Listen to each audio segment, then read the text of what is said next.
even in their 90s, just 8 weeks of high intensity resistance training, the participants were able to increase their strength by 174% and their thigh muscle mass by 9%, which is just insane. 8 weeks at age 90. Yeah. If they can do it, you can flip and do it. That is crazy, isn't it? I mean, that just really does show you how adaptable the human body is, even going into your 90s. Yeah. Hi, I'm Jaymie. And I'm Stacey. And this is the Body Smart Podcast. We are women's weight loss experts on a mission to empower you to feel permanently in control of your weight and your health, no matter what your starting point, no matter what age you are. And today we are talking about that last little bit of that sentence because we speak to so many women who feel like maybe they left it a bit late. Is there any hope? Is there any point starting at this point in my life? Yeah. And I'm not talking about like 70-year-old women. No. I'm like 45, 50. That's insane. Yeah. And it is one of those things where, do you know what? I totally get it. It's daunting if you haven't ever done anything like this before, like getting into a healthy lifestyle, reviewing all of your habits, the way you eat. It can feel like a huge, overwhelming thing, particularly if you haven't got that background. So today we're going to talk about how you can even start. And also like talk through some of the barriers, the mindset obstacles that might be coming up or the physical barriers to making some healthy changes a bit later in life. For sure. Yeah, I think it's really a belief that holds people back, that it's too late to start. It's actually quite literally never too late to start in like 99% of cases. And I've had this out with, I was actually with some of Steph's family friends. They come around in their 50s. And they were literally telling me, like, they're way too old. It's too old to start. It's too much effort. Like, I'd rather die fat and happy. And I was like, but are you happy? And they were like, well, you know, like, I mean, you get to try and get to the crux of it. And I'm like, well, what about your kids? You know what I mean? Like, do you not want to be around for them, for their grandkids? And then we started unpicking. I'm like, so why wouldn't you want to stop me? And for them, when we really got down to it, the barrier to entry for them felt so high that it was just like it wasn't worth starting. It's like it's too hard to conquer this. So I was like a bit of a coaching session, but I just started unpicking it because it's sad. It's like it's a little bit heartbreaking knowing everything that we know to hear people who are in their 50s, you know, could go on to live 30 or 40 years. Yeah, of good health and an enjoyable life. To have that like mindset of, well, it's only downhill from here. So yeah, that's really depressing, isn't it?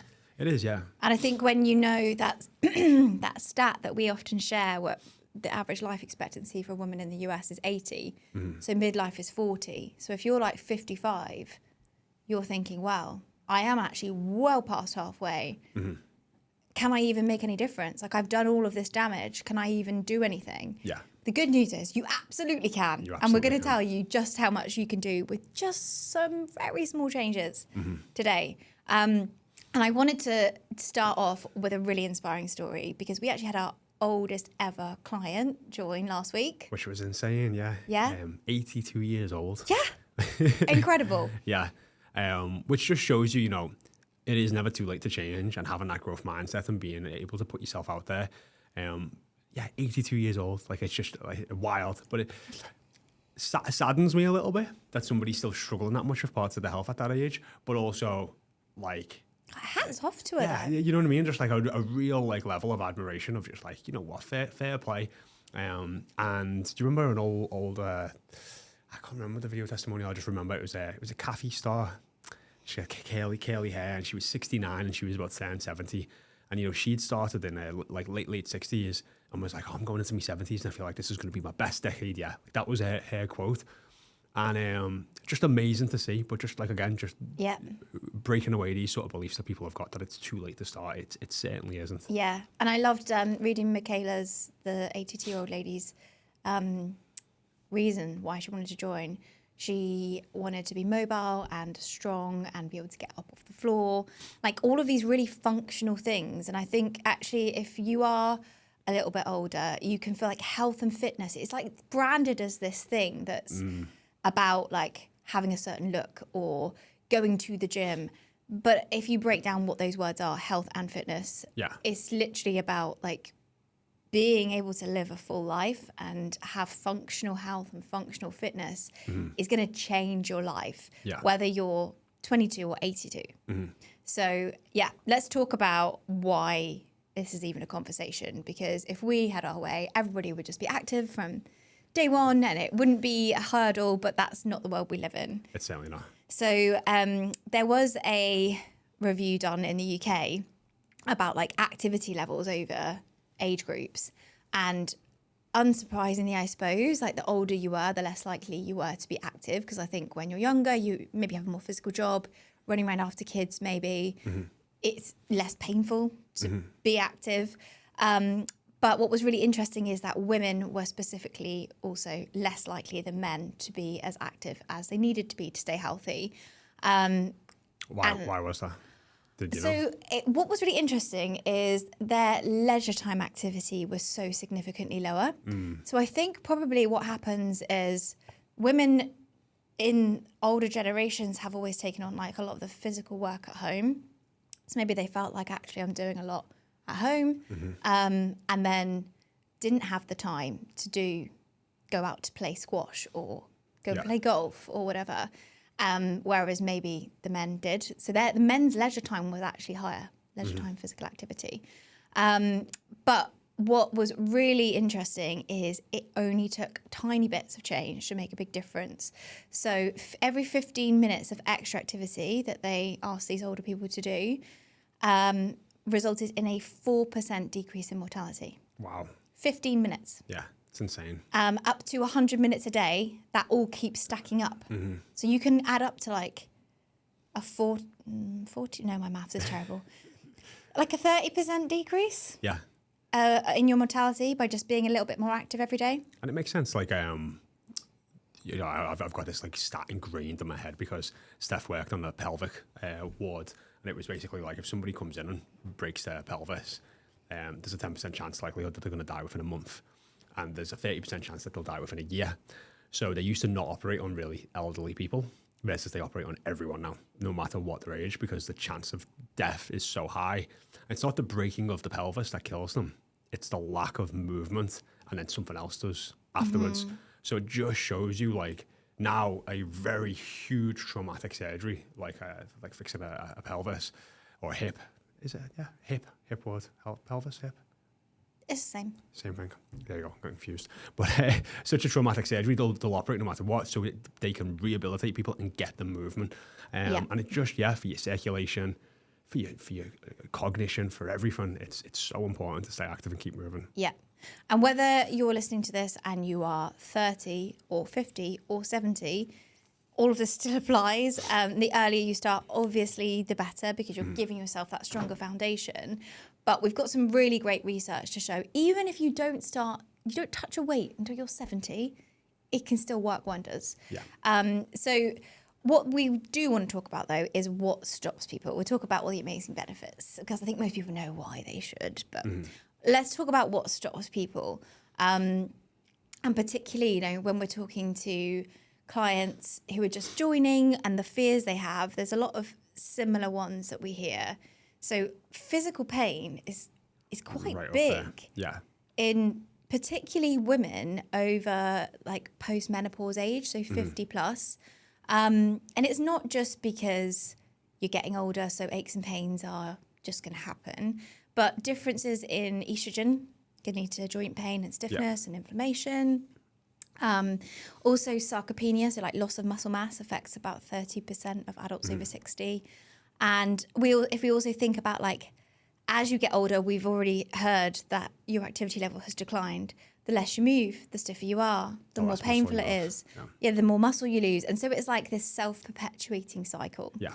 And it can feel like the idea of moving is a terrible idea because moving hurts, whereas actually that's what's going to break the cycle. Yeah, it's a little bit like thinking, oh, exercise is going to make me more tired, when exercise actually gives you energy. You know, being like sometimes one of the worst things you can do, like if you hurt your back a little bit in the gym, it's just like get back to going to the gym. You like find a way to work around it and get that circulation, because it's sometimes that becomes like the hurdle, or it becomes like just a reason to stop. But yeah, like there's So Knees Over Toes guy, great guy to follow on social media, and he's got Knees Over Toes girl. But they talk about a method, and they do it with everybody going up to all certain ages, which is just like lengthening and strengthening. And it's basically just taking, no matter where you are on the sort of pain threshold, there'll be a limit to the range that you can do. So if like walking for a certain amount hurts, you might be able to look at maybe the stride you walk or the gait width you walk, or just like little different parts, and start to just maybe do a little bit more over time. And over time you can progressively overload and do a little bit more. Same if you could do, like, you can't do a full range squat, but there will be a range that you can do. And it's like getting strong in that range and then just tiny little bit of lengthening and then get strong in that range. And over time, like, it will become less painful. It will become more comfortable, and you will increase the range and get back a lot of your mobility as well. Yeah, and I think it's really important to hammer home things like squats sound, again, like you envisage someone in the gym with a barbell on their back doing a squat. A squat is also just getting out of a chair. It's just getting out of the chair, yeah. And if you have to currently use your hands to help you get out the chair, it's only going to go one way. Yeah. And it's not good. It's not so good. building up your squats, it's not about like going to the gym and being super strong in the gym. It's literally about like being able to get up and about as you age independently. Yeah. And the more you kind of resist activity because of aches and pains, it is probably only going one way with the aches and pains as well. The other thing that contributes to aches and pains, particularly in the joints, the knees and the hips, is carrying extra weight. Yeah. And we know that it's not a straight correlation. So like 1 pound of extra weight doesn't feel like 1 pound of weight on your knees. Yeah. It's highly accelerated. So for every 1 pound that you lose, isn't it something like 10 pounds of extra strain taken off your knee? Yeah, it can be, and it depends where you're going to store that weight as well in terms of like distribution. And I think this is also as well, like we're talking about like excess weight cause and joint pain, which it does, and it can across the whole body, but also good posture as well. Yes. You know what I mean? Like if you see this in older people, like you see the hunched neck and the hunched back, and again, that's causing a lot of pressure on the back and the lumbar, and causes pain, and also makes you look older. You know what I mean? So keeping good posture from a younger age, or whatever age you are, starting to improve your posture. Again, it's not gonna like walking with your shoulders a little bit more back and standing a little bit more upright and working on your mobility. You're not gonna notice that difference significantly that day, but starting to become more conscious will see improvements over time. Yeah, it takes a lot of pressure off your lower back as well, which is a common one. Yeah. And you might be listening to this thinking, well, I'm not a hunchback and I don't have sore knees. But these are the things that just start to creep in. And before you know it, we are having those conversations with women in their 50s and 60s who are saying, well, I did want to start going to the gym, and over time it's built up. So prevention is always better than cure. And if you're thinking, oh no, I'm all right, still keep listening, because it's still important that you're taking those steps before you get to that point. And then you don't even have to get to that point. Yeah. So the other reasons that we hear of people kind of putting off making this change, biggie for women in their 50s and beyond, is menopause. And actually, with the average age of menopause being 51, there's a lot of women where that's like your 40s, you're starting perimenopause, your body's starting to change. Maybe some of these symptoms like joint pain are coming in. And from speaking to some of our guests, including our lovely coach, Natasha, it's not just the physical stuff that holds people back.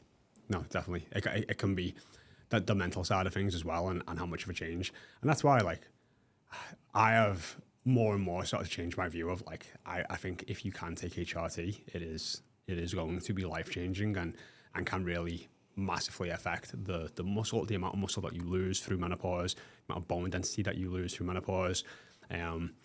Cognitively can keep you sharp and keep you mentally healthy and well as well. Not to say that there's no side effects, but like the pros like far outweigh the cons, and the quality of life that you would have as well. So yeah, perimenopause and menopause it really does feel like a huge slap in the face for a lot of the women that we speak to.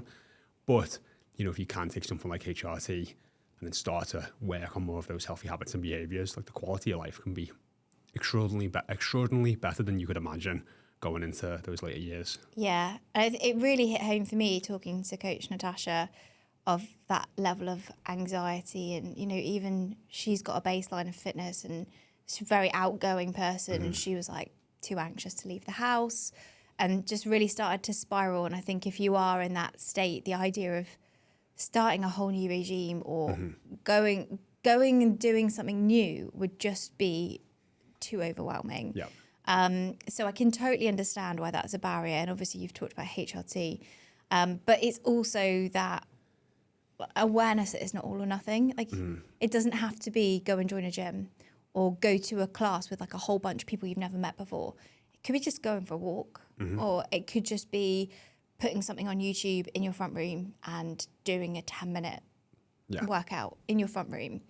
And it just builds, and it builds that positive momentum where maybe if you did that for a couple of weeks, then the idea of maybe going to a class might feel okay. And then maybe joining a gym might feel okay in time, but taking the pressure off that it's this big, huge thing that you've got to tackle. Yeah. And we had one of our grads on, Tracy Porter, and she even just laid out like how she envisaged coaching with us was going to be like, I'm going to get this really strict diet plan and really strict training plan. And it's going to be like really go. Even though that's not how we market ourselves at all. But she was like, oh, I've literally just got to start doing a couple thousand more steps and eat a little bit more protein. And she was like, oh, that seems really reasonable and manageable. I'm like, yeah, because that's how we're effectively going to start changing your behavior over time. We can, small steps that feel like, oh yeah, I can do that. It's just a little bit more than you're currently doing. So you're moving forward a little bit, but it doesn't feel like too much that's overwhelming. And that, for a lot of us perfectionists or all or nothing, if you've got that all or nothing mindset, doesn't feel like a lot, but it's the easiest step to take. And it's actually the one that's shown to be able to be more consistent in changing behavior, which is ultimately what you're looking to do here. Yeah. The other thing I think was great with Tracy's story is she's never had to even progress past doing workouts at home. She's still a couple years in, doing workouts at home, getting amazing results. That's her comfort zone in a good way. Like, she knows she can do that. It doesn't have to be this big stressor of like getting herself to the gym, going in like somewhere that she doesn't feel comfortable. But she's chasing after really cool strength goals. She's built loads of strength. She's doing pull-ups. She's doing amazing things from her spare bedroom. Yeah. So it just shows you, and there's also like a convenience element as well in the fact that you're working out from home. So yeah. You've really got to find what works for you, but it's, again, just starting to be more conscious. Yeah. The other thing that I think, when I speak to my mum and, you know, like her friendship group, that you're so fighting against is the diet culture that was ingrained in like the 80s, 90s, noughties of like cardio, eat as little as possible, smoking and caffeine instead of eating, like all of these things that if you were following that as this is how I stay in shape, in inverted commas, what we talk about in terms of actually like eating enough to fuel your body and exercising to be strong can feel really alien. Yeah. It's like a whole different language. Yeah. And this is like the health focused way of getting healthy and fit rather than the aesthetic focused way of that previous approach. But it's like so much to learn because it's all new. Yeah, it's a real focus on nourishment and nutrition versus eating as little as possible to be as skinny as possible and as small as possible. It's focusing on being strong and not skinny.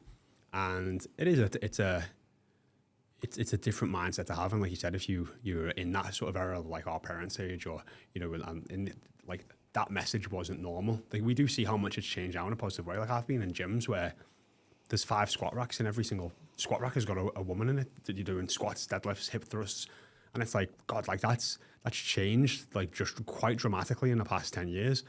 And I think that's amazing and really empowering for women. And I do think a lot of these younger women are also educating their parents on that too, which is great to see. But don't feel like that time's passed for you. And it's just like this younger woman's game now who should be lifting those weights and getting in the squat rack. Like, that obviously can seem very intimidating, but sometimes it can just be starting doing some squats in your kitchen. Yeah. Or in your living room. You wouldn't be surprised how much progress you can make just off being consistent at home. Yeah. And I think just really looking at why you want to exercise. So it's probably different than when you were in your 20s.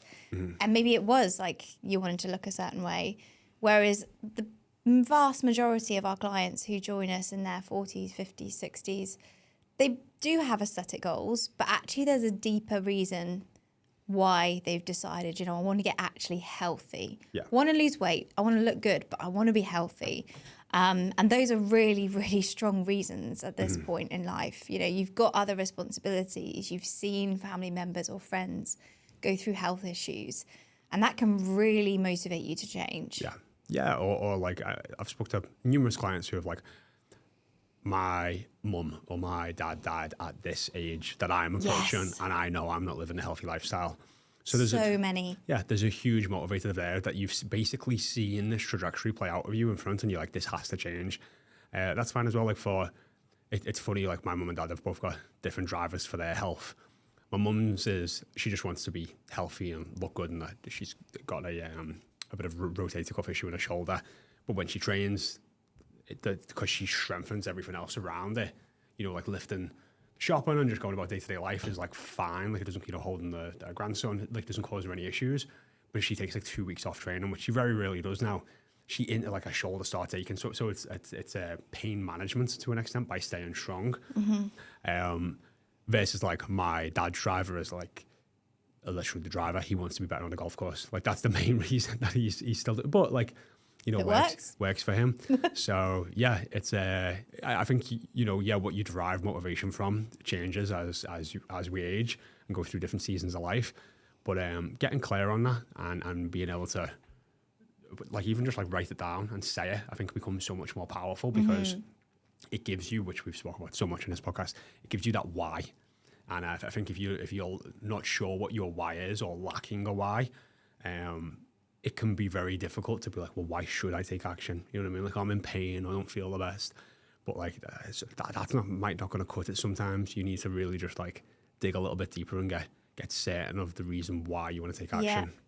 And I think it's worth spending a bit more time on this because in the Body Smart Academy, I've been chatting to a few ladies there and they're like, I can't narrow it down to one why. How am I going to do that? I was like, that's good. Yeah. If you have more than one, that's good. Yeah. Because that means there's on different days, there's going to be different things that get you out of bed, get you doing it, depending on what you need to tap into. If you've got multiple reasons, so it might be like pain management, like for your mum. It might be wanting to be around for your grandkids. It might be a health scare. Again, this is probably the age where you are starting to get like firm words from the doctor maybe sometimes, whether that's cholesterol, blood pressure, whatever it might be. And it's also thinking up to the future. So your retirement might be on the horizon or here, and it's not looking like what you thought it would be. Yeah. You've saved all up finances, time, everything for this period of life you were supposed to be able to enjoy, and you're getting close to it and you're like, oh. Have you seen maybe so I can pull it up, it's like a meme of these two older people like in their like 70s, and they're going down like a log flume maybe.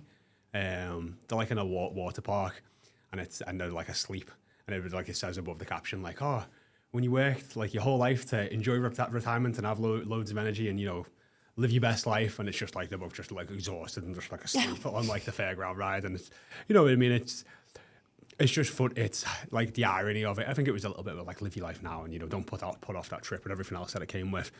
But also like that is probably seen as like what typically you will feel like when you get older, versus if you've ever met anyone who's really taking care of their health, especially now, like 60 now compared to like 60, 50 years ago, is worlds apart. Yeah.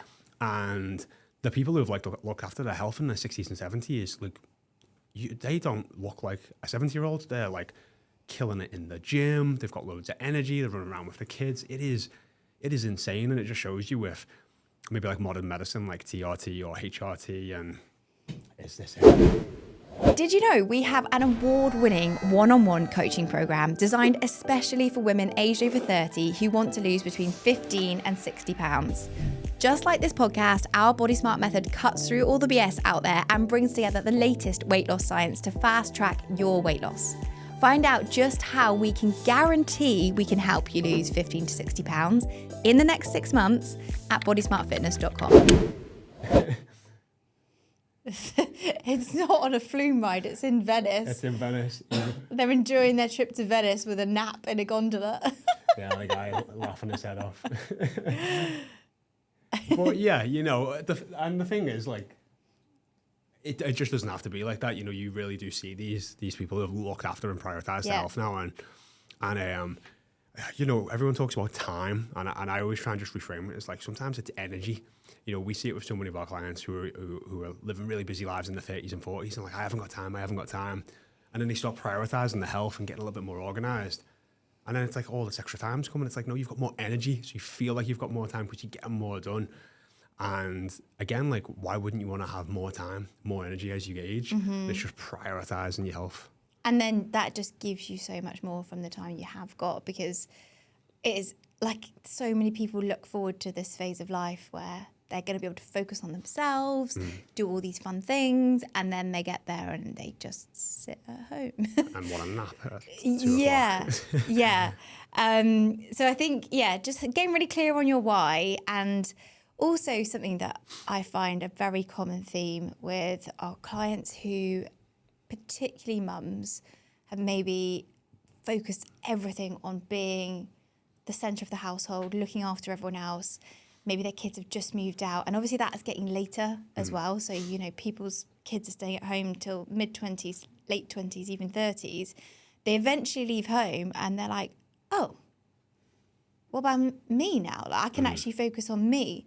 And that's never even been a consideration. And so that's often something that can happen later in life, that you have the realization that you deserve your own focus as well. Yeah. And that's a good enough why. It doesn't have to be this grand health reason. It can be like, do you know what? I actually deserve to just focus on me and have a life that I enjoy and that brings me satisfaction. Yeah, I mean, and that whatever your why is fine. If your why is just like you want to look better, like, I think that gets like pushed down sometimes. Like, you want to aesthetically just look better. People are like, oh, that's a bit of a shallow. It's like, shut up. Like, it's fine. Like, if you want to exercise to look better, like, yeah. Like, I mean, I want to look good in my 70s. Yeah, and it's true. Like, if you're, sometimes, I'll speak to men and women, and, you go and spend all this money on these clothes or looking a certain way.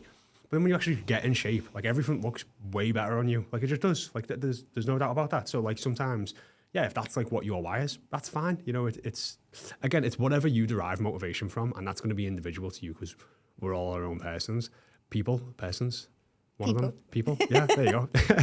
And that's fine. And I think they just share it with people, obviously, you feel like you can trust if you want to. But, like, your why is personal to you at the end of the day. Yeah. So if you are listening to this and you're thinking, I know I do want to make a change, but I've never really had that push or drive to get started, that's a great place to start. Like, why is there that little niggle in the back of your head that you want to get healthy? What is the reason that's pushing you?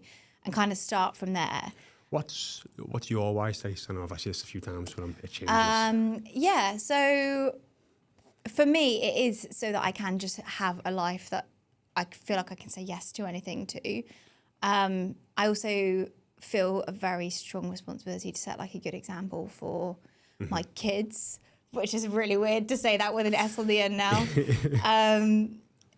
Particularly with, like, nutrition and, like, modelling and active lifestyle and stuff. I want them to grow up with that being really normal, because for me it was a massive battle that I had to go through and overcome, and took up a lot of headspace and emotion that I would like them to be able to use on other things. So for me, like, that's a really big drive, and I know it is for a lot of other mums as well. And then also, looking at the other end of the family, I look at my parents and they're relatively active, but equally they've only really started to take their health seriously since they retired. My mum's literally just started going to the gym to weight train now, because she had a fall and broke her back. She literally just fell over and her back broke. And I'm like, that could not be me. And luckily, started lifting in, like, my 20s. So I know I've done a lot of, like, that foundation work that is going to set me up for a different future. But I need to keep that going. You do. Yeah, definitely. I know that's interesting. And I think it does change. And, that's always is the goal, isn't it, with the next generation, is to do a better job with them, or to pass down, the lessons that we've learned. Do you want me to go again? I forgot what I even said. I'll just ask you. What about you? Because obviously I know there's strong reasons for your own personal like sanity why you work out. Yeah. But do you feel like becoming a dad's going to change that for you as well? I think, yeah, being a role model maybe in that sort of sense. But yeah, it's going to be.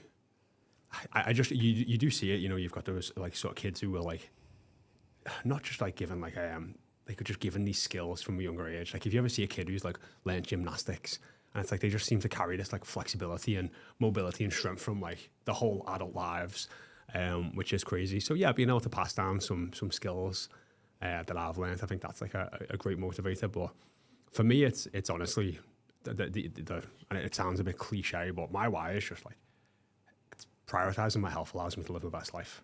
Like that's ultimately what it comes down to, and it's something that I have to constantly, be conscious of and mindful of.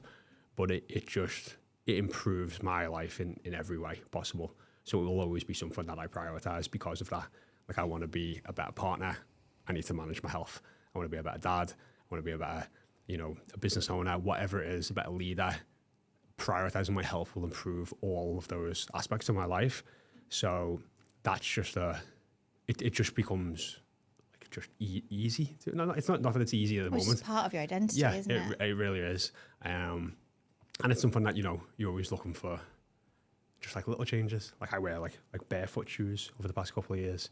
And like that's like you're always just looking for these little things that can improve your health and improve health outcomes, because the return you get is just it's like unconceivable, I think is maybe the word. Like it's so significant of what you get back, and for so long. So if someone is listening and they've thought, yeah, I definitely have these reasons to change, but it still just feels like a little bit much, where could we direct them to start? What would you say to somebody who's like, it's just a bit overwhelming to jump fully into a health and fitness regime? Like, what would you say to someone? I feel like if you were to look at the one miracle drug across the board in absolutely everything, it's exercise. So that is just everything improves off regular exercise, like everything. All-cause mortality goes down, quality of life goes up, muscle mass goes up, metabolism goes, it just is just so significant. And I also believe that regular exercise is a catalyst for a healthier life.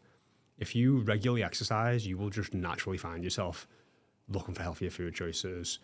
You'll probably just sleep better naturally anyway, because your body will be a bit more exhausted. So, you won't carry as much stress and anxiety, so you'll just mentally feel lighter. So exercise, I think, is like, I would say like that is just, I know it can feel like the hardest one, but it's just, is such a great first step to take. And then as for where, you've probably heard on this podcast us talk about full body resistance training. Like that's the foundation. Like everything else is the icing and the cherry on top. Learning to effectively do full body resistance training is the key to longevity and functionality when it comes to your body. So that's going to mean, literally training every single muscle in your body. And but that is one of the things that I think is so daunting for women, women, and women whose like 20s and 30s, all they were told to do was cardio. Because they've got like no baseline of, they didn't have Instagram people telling them how to squat. It's all foreign. I actually went to the gym the other day with my mum. So she's amazing. She's been prescribed a gym like rehab program with a PT and everything for her back. And I went with her, and bless her, she was trying to do an upright row, and I was like, you're doing a lateral raise. She was like, how do you know? I was like, well, one, because it's my job. But these are just things that she's never, ever tried to do. She's never asked her body to move in that way. It's all alien. All of the equipment is a bit scary. And she doesn't know how to adjust her workout. And if she can't do the thing that she's been told to do on that day, she's like, I'll just skip it. It is a lot to overcome, and she's really lucky. She's been prescribed this. She's basically got one session a week with a PT, and then she can go and do her extra things. But if you're starting this out on your own, that's very daunting. Yeah, it can be very daunting. I think that's where, hiring a coach or hiring a trainer can really help give you the the ABCs and the 1, 2, 3s to just get started. But you've just got to have that like open sort of growth mindset of like, hey, like, like we've talked about it before, like the big six. It's 6 movements. And, if you were to just practice those 6 movements consistently over the next year, like you're going to build a lot of muscle. You're going to get really strong and you're going to get really comfortable and confident and competent at doing those movements. So, and I think it's really important to say there's a very simple version of each of those 6. Yeah. So we talked about squats earlier. Yeah. That can literally be as simple as, to start, sitting on a chair and standing up without your hands. Yeah. Like that can be where you start. And push, like a horizontal push, is if you think about a push-up, you're probably not going to start with a push-up. No. You could literally stand with your hands on the wall and push yourself away from the wall. Yeah. There's a regression for all of them. And the idea of saying you've got to start full body resistance training, that sounds like a big thing. Yeah. But actually, you could do a couple of rounds of like a little circuit, like what the movements I've just described, at home for a couple of weeks. And you build up so much strength so quickly. You'd have the like newbie gains. Yeah. And then you can start to progress. And if you do enter it in that way, rather than trying to go to the gym and looking at all the machines and thinking, do you know what, I know how to use a cross trainer, I'll just stick to the cross trainer. Yeah.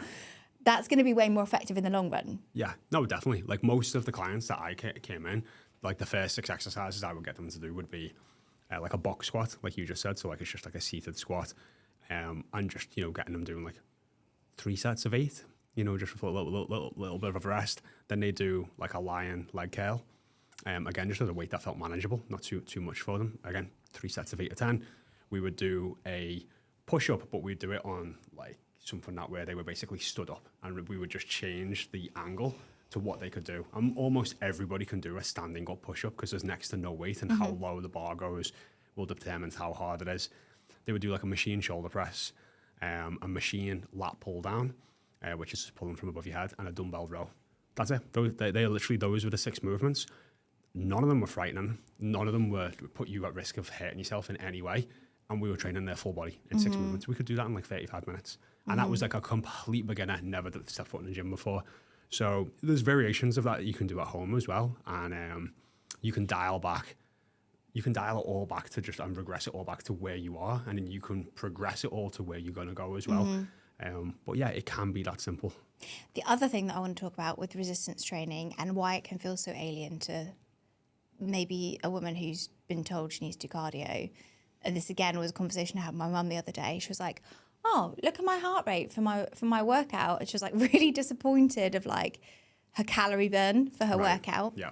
And it's shifting that mindset of like, that's not what you're here for. You're not in this gym to burn as many calories as you can in this hour. Yeah. Like, we're here to get strong and mobile and functional. And you can go for a walk and burn some calories after if that's what you want to do. Yeah. But changing that mindset is quite hard if that's what your outcome has always been that you're aiming for when you do a workout. That wants to be either just like not even in the conversation of exercise. Like actually you exercise for everything else other than the calorie burn is like the cherry on top. It is the basically the nice to have, the nice benefit. Even if exercise burnt no calories, you would still do it because of all the benefits that you get. So yeah, it's definitely a shift in mindset. But I think if you've been one of those people that go on the elliptical or the cross trainer or the bike or the treadmill, and you look and you're like, I'm going to go till I get to 200 calories. It's a big shift if your Apple Watch or your Fitbit's going, you've burnt 74 calories in this 30-minute workout. And you're like, what? Yeah. But if we look at why the focus should be on strength, actually building muscle is so huge for longevity. So people with above average muscle mass, we're not talking like getting bulky, so don't worry, but just a little bit more than the average person, can reduce your mortality rate by around 30%, which is massive. And it can slow down all of those changes that we talked about with like stiffness, lack of mobility, lack of independence. Having that muscle is so helpful. And what's really interesting is they've shown in studies, you don't have to have started young to have that benefit. So even if you start resistance training after 70, there are studies that show you can build enough muscle to make a difference in your 70s, and you were saying even, was it someone in their 90s that the Dr. Rhonda Patrick study had in that study? Yeah, so Si's just brought up the study, which is absolutely mad. Even in their 90s, just 8 weeks of high intensity resistance training, the participants were able to increase their strength by 174% and their thigh muscle mass by 9%, which is just insane. 8 weeks at age 90. Yeah. If they can do it, you can flip and do it. That is crazy, isn't it? I mean, that just really does show you how adaptable the human body is, even going into your 90s. Yeah. And so that's muscle. The other thing that's really pertinent to this demographic of women is bone density. And again, it's like really personal at the moment because of what my mum's been going through. But post-menopause, women lose 2 to 3% of their bone density every year because of the changes in estrogen. Yeah. And if you add that up, even if you just did that for 10 years, that's a lot of your bone density, which is why women are so prone to falls and broken hips and all that kind of stuff. But that's also the word with osteoporosis. I think unless you go and get like an MRI scan or a DEXA scan, they don't know that you've got it. And most of the time for people to get diagnosed with osteoporosis is because you've broken a bone. Yep. So, and like at that point, it's not that it's too late, but you've already lost the bone density at that point. Yeah. And by age 70 to 80, you've probably lost like over a quarter of your bone density if you haven't done anything about it. So actually, the best thing you can do is impact exercise. And we don't mean like pounding the tarmac or like jumping. Yes, actually, both of those are good, like walking and doing some jumping, so maybe some skipping building up to, or really building up to maybe some jumping. But dynamic resistance training had the most benefit. So I'm not talking about resistance training in terms of maybe yoga or Pilates where it's like slow and holding things, like the kind of resistance training we talk about all the time on this podcast with weights. That had the most impact on bone mineral density.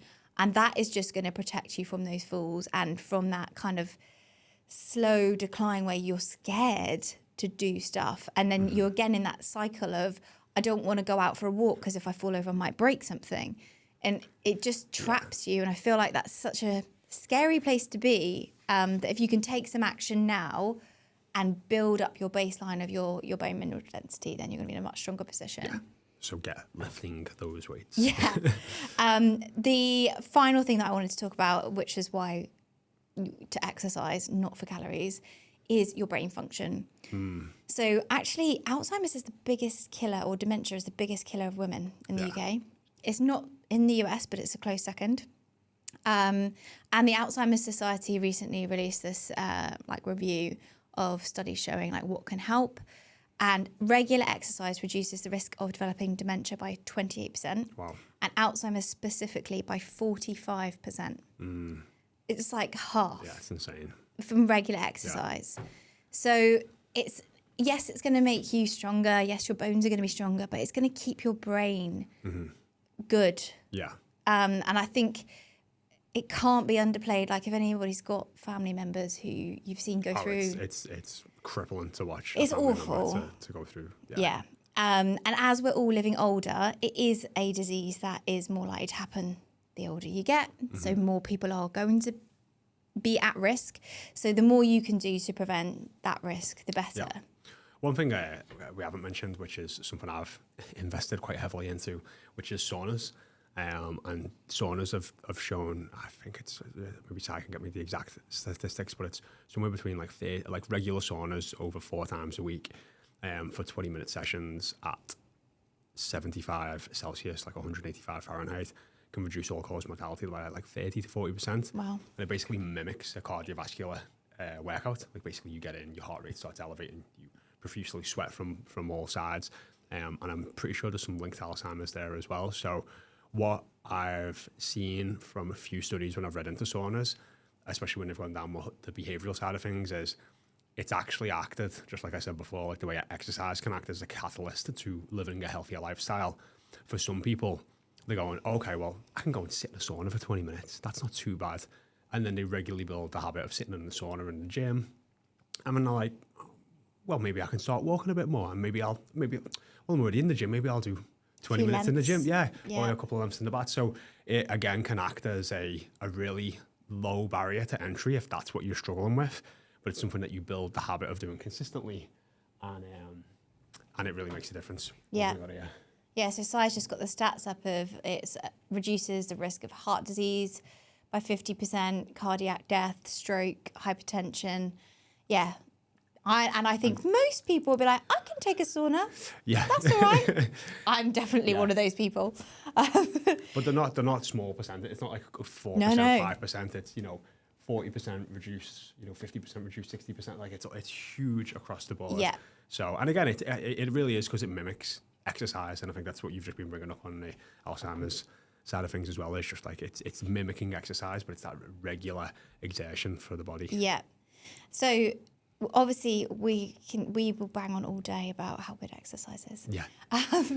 The other thing that it's helpful to be mindful of at this stage of life is your diet. And again, if you were in the 80s, 90s, noughties, dragged into that low fat, low carb, eat as little as you can, it can feel a bit like, well, what even is eating healthy? What am I supposed to eat? And so just some real basics that you can start focusing on. 80-20 is going to be a big one. So if you haven't listened to the podcast before, Jaymie will explain what we mean. Yeah, so it's looking at your diet and 80% of it coming from whole, minimally processed, nutrient-dense foods. Great way to look at this is like, was this food around 250 years ago? And if it wasn't, it's probably being processed. And an easy way to think of, I always use potatoes. Like a potato would be a whole food.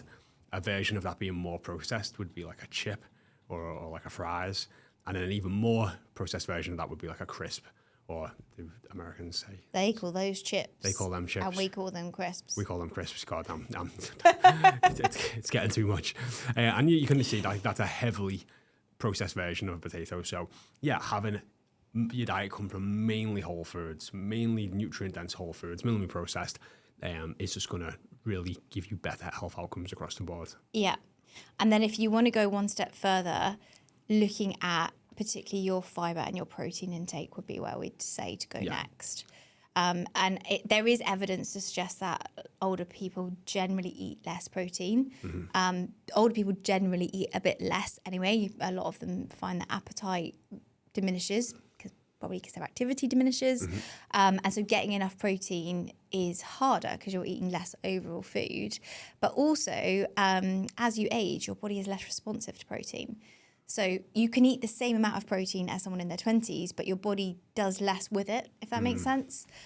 So the recommendations are actually for if you're a sedentary but generally healthy older adult, so they class that as over 60, then you should eat at least 1.2 kilograms per day, 1.2 grams per kilogram. So if we can do some simple maths, I'm going to use my calculator because neither of us are amazing at maths. So, so if let's say you're 70 kilos, which is about 150 pounds, then you should be aiming for 84 grams of protein as a minimum. That's quite low.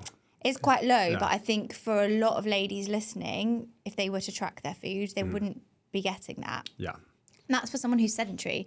Obviously, if you've listened to everything we've said and taken it on board, you're not going to be in that category. Yeah. You're going to be in the older adults wishing to lose weight or build muscle, which would be 1.6 to 2.4 grams per kilogram, which is what we would generally say to people. Like 1.6 is probably the minimum that we would say to aim for. Yeah. Whereas actually, if you looked at that recommendation, the middle ground there is about 2 grams per kilogram. So if you're a 70 kilo, 150 poundish woman, you're probably looking at like 140 grams a day. Yeah. Which sounds a lot if you're used to like 50 or 60.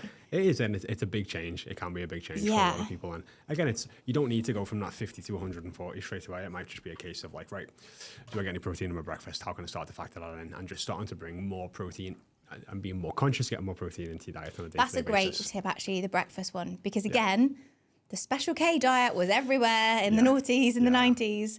That is not going to help you. So having maybe some eggs or some Greek yogurt or something with at least 20 grams of protein in your breakfast is a great start to the day.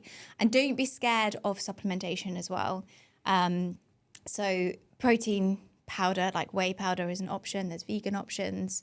There's varying evidence on collagen, and we get asked this a lot because it's very heavily marketed to menopause symptoms and like wrinkles and skin and all this stuff. They've realized they can tap into those pain points. Yes. But actually, one of the main reasons I would say to somebody in this age group, actually go ahead with collagen, is there's strong research to back up impacts on bone density. So it is actually one of the things, if you think, I haven't really done much resistance training in my life and I don't eat a high protein diet, maybe this would be worth considering for that reason. Yeah, definitely. And then fiber is, again, another Huge. thing that gets... I mean, I don't even think many people talk about it. People talk about protein. It's quite trendy. People talk about protein. People don't talk about fiber. Yeah, well, we definitely should. I used to say 10 to 15 grams per 1,000 calories, but I actually just say more like 15 grams per 1,000 now. I'm seeing just more and more data that suggest more fiber is going to be better. I think for most people, even if you were on 1,500 calories, even just setting a ground rule of like 30 grams of fiber minimum per day would be a great place to start. Going to help with overall satiation, so in terms of appetite, if that's an issue, but just like your overall digestion. And I think something that a lot of people maybe don't realize is a sign of health is a healthy stool. Like if you're going to the toilet and not going regularly, or not going consistently, or look at the, oh my God, what's the chart called? The Bristol stool chart. The Bristol stool chart, and not having a healthy stool on a regular basis, that's actually a sign that your body's not in the healthiest place. And that's actually a way you can actually self-monitor, is by regularly even just looking at your stool. Which I know for some people, like grossing them out, it sounds a bit weird, but it's a sign your body's doing what it's supposed to. So getting enough fiber, super important. I think it reduces the chance of getting bowel cancer like massively. And I think bowel cancer is the second most common cancer now in the UK and possibly the States. So yeah, fiber, not talked about enough. People definitely need to be getting more in their diets. And obviously water. Water, yes. So if you're listening to this and you've made it this far, you've actually taken the first step, because the fact that you've even thought, I need to hear about this, I need to listen and get some ideas, you're probably ahead of like 70% of the population who haven't even given it a second thought.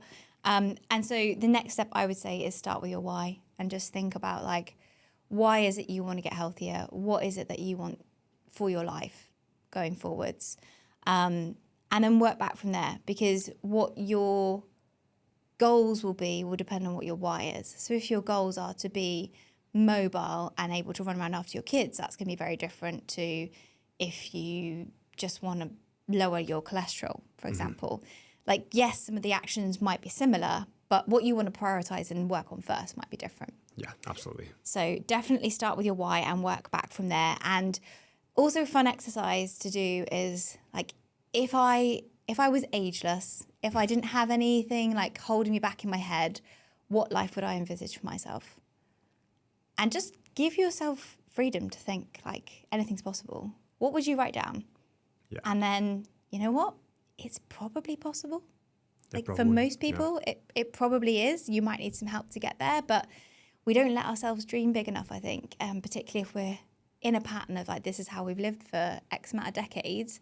Can be hard to even envisage a different life, but that can be a very fun and interesting insight. So hopefully today has inspired you. It doesn't matter how old you are, how your health is, how your fitness is right now. All that matters is that you start.